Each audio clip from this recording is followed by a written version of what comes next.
Sejarah Kerajaan Blambangan. Kerajaan Blambangan atau Balambangan adalah kerajaan yang berada di semenanjung Blambangan, ujung timur Pulau Jawa. Kerajaan Blambangan dianggap sebagai kerajaan bercorak Hindu terakhir di Pulau Jawa. Diketahui bahwa Kerajaan Blambangan dulunya merupakan kota pelabuhan, bagian dari Majapahit Timur. Pada tahun 1527 menjadi tempat pelarian bagi keturunan Raja Majapahit, Girindrawardana Dyah Ranawijaya, yang tersingkir karena diserang oleh Kesultanan Demak. Sejarah Kerajaan Blambangan. Menjelang awal abad ke-15, pada tahun 1489, putra Menak Sembar penguasa Lumajang, cucu Lembu Miruda penguasa Tengger, yang bernama Bima Koncar telah meneguhkan dirinya sebagai penguasa di semenanjung Blambangan. Dari laporan Tome Pires, Bima Koncar memiliki putra bernama Menak Pentor tahun 1500 hingga 1546, yang berhasil memperluas wilayah Blambangan. Wilayahnya meliputi ujung timur Jawa Timur, hingga Lumajang di bagian selatan, dan Panarukan di utara. Letaknya pun cukup strategis, karena dikelilingi oleh lautan di ketiga sisinya, sehingga banyak memiliki pelabuhan. Salah satu pelabuhan di pesisir utara Blambangan, yang paling terkenal adalah Panarukan, yang menjadi salah satu persinggahan terpenting bagi kapal-kapal yang hendak melanjutkan pelayaran ke Maluku untuk berdagang rempah-rempah. Di bawah kekuasaan Menak Pentor, Blambangan menjadi kerajaan yang kuat, kaya, dan makmur. Berita dari Serat Kanda menyebutkan bahwa Dyah Ranawijaya, setelah daha jatuh ke pasukan Demak, melarikan diri ke Panarukan yang kini nama kecamatan di Kabupaten Situbondo, Jawa Timur, Utara Banyuwangi. Panarukan sendiri ketika itu merupakan sebuah pelabuhan yang cukup ramai, dan sejak abad ke-14 telah menjadi salah satu pangkalan kapal terpenting bagi Kerajaan Majapahit. Dengan tibanya Dyah Ranawijaya di kota pelabuhan ini, wilayah Panarukan bisa dianggap sebagai kelanjutan Kadiri. Dan berdasarkan penuturan orang Hindia Belanda kemudian, daerah Panarukan ini dapat diidentifikasi sebagai Kerajaan Blambangan. Hal ini sesuai berita Portugis, yang menyebutkan adanya utusan kerajaan Hindu di Panarukan ke Malaka, pada tahun 1528, setahun setelah Dyah Ranawijaya diserang Demak. Utusan dari Panarukan ini bermaksud mendapatkan dukungan orang-orang Portugis, yang tentunya bermaksud menghadang pengaruh Islam di Jawa. Bukti lain bahwa Panarukan adalah bagian dari Blambangan, adalah peristiwa terbunuhnya Sultan Trenggana, Raja ketiga Demak pada tahun 1546. Pada saat Kerajaan Demak memperlebar wilayah kekuasaannya, di bawah kepemimpinan Sultan Trenggana, sebagian wilayah Jawa Timur berhasil dikuasainya, termasuk Pasuruan ditaklukkan pada 1545 dan sejak saat itu, menjadi kekuatan Islam yang penting di ujung timur Jawa. Akan tetapi, usaha Demak menaklukkan Blambangan mengalami kendala, karena kerajaan ini menolak Islam. Bahkan, pada 1546, Sultan Trenggana sendiri terbunuh di dekat Panarukan, setelah selama 3 bulan tak mampu menembus kota Panarukan. Setelah Demak mundur, giliran kerajaan Gel-Gel dan Mengwi dari Bali, yang menyerang Blambangan. Hingga antara tahun 1546 hingga 1572, Blambangan berada di bawah kekuasaan kerajaan Gel-Gel.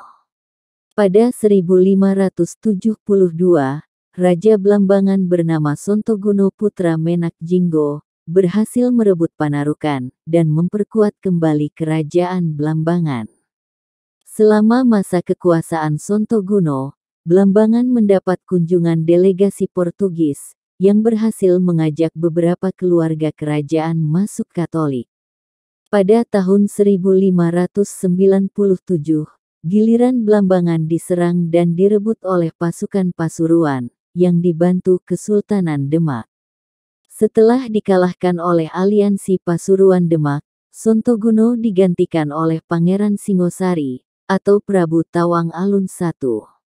Kemudian pada tahun 1638, giliran Kesultanan Mataram menyerang, dan menduduki Blambangan, hingga membuat Tawang Alun I terpaksa melarikan diri, sedangkan putra mahkotanya, Mas Kembar, menjadi tawanan.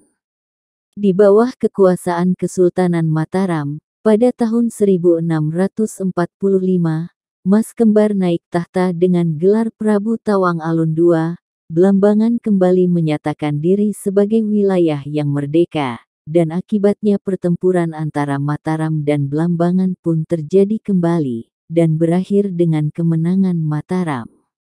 Menyebabkan Tawang Alun II memindahkan pusat kerajaan Blambangan ke selatan, ke daerah Macan Putih dan pelabuhan utama ke Muncar. Di bawah pemerintahan Tawang Alun II, kerajaan Blambangan maju dengan pesat, di mana kekuasaannya menyatu dari Bali, Banyuwangi, Jember hingga ke Lumajang. Kemudian, usaha para penguasa Mataram dalam menundukkan Blambangan mengalami kegagalan.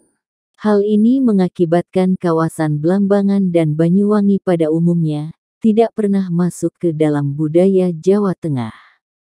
Maka dari itu, sampai sekarang kawasan Banyuwangi memiliki ragam bahasa yang cukup berbeda dengan bahasa Jawa baku.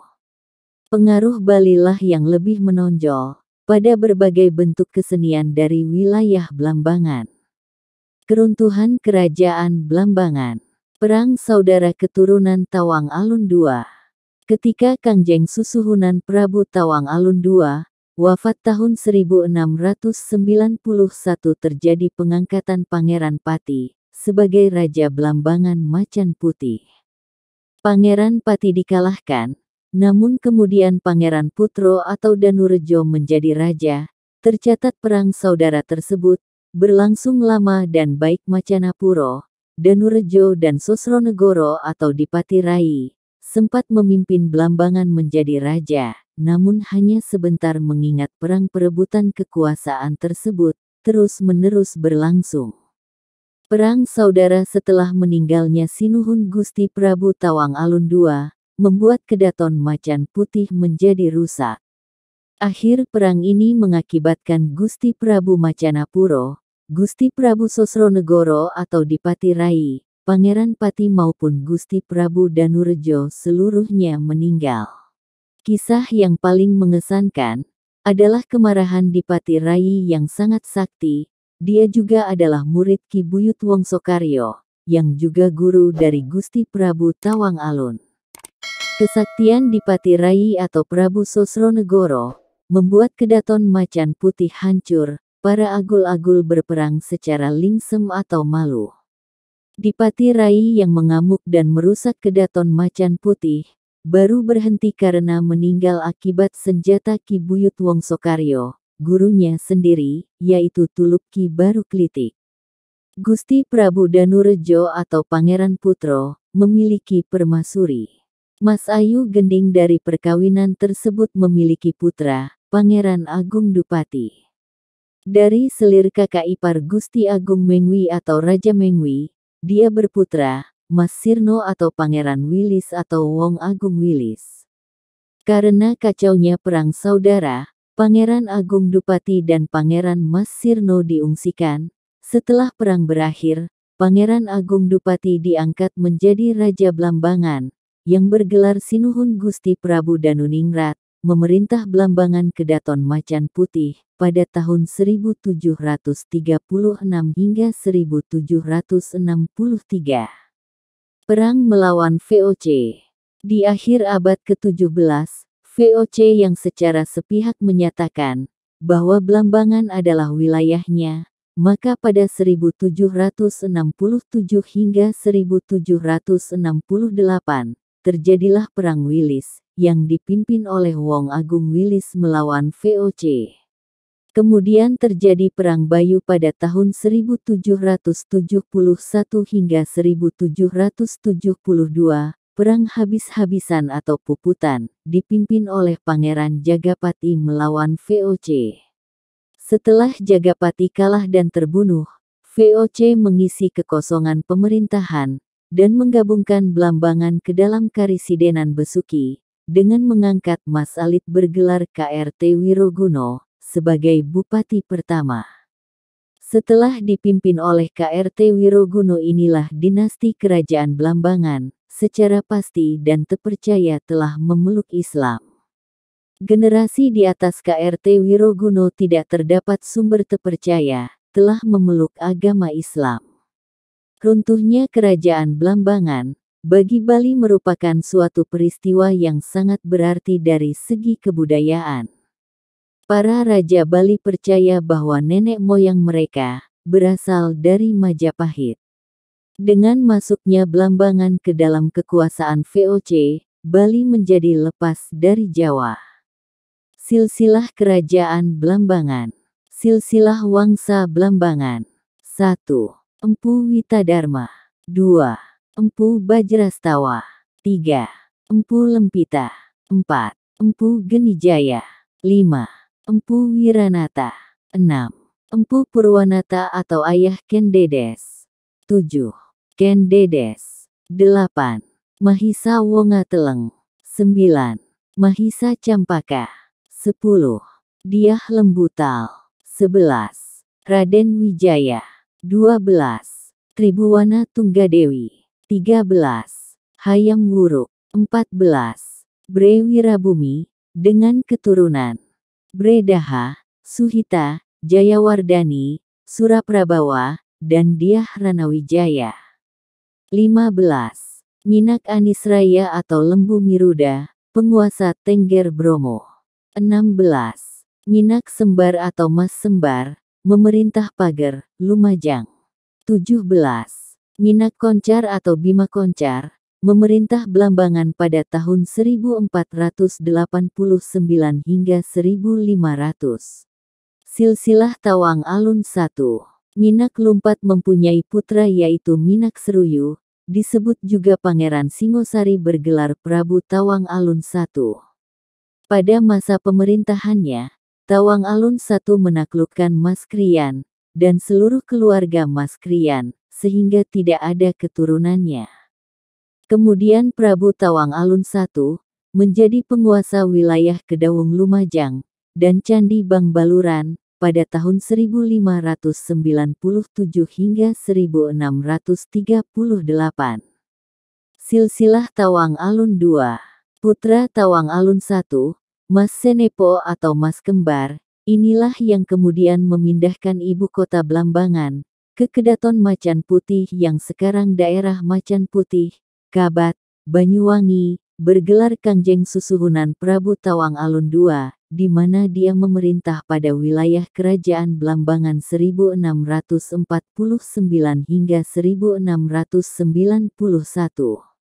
Kangjeng Susuhunan Prabu Tawang Alun II memiliki beberapa istri dan selir, sehingga menjadi beberapa garis keturunan.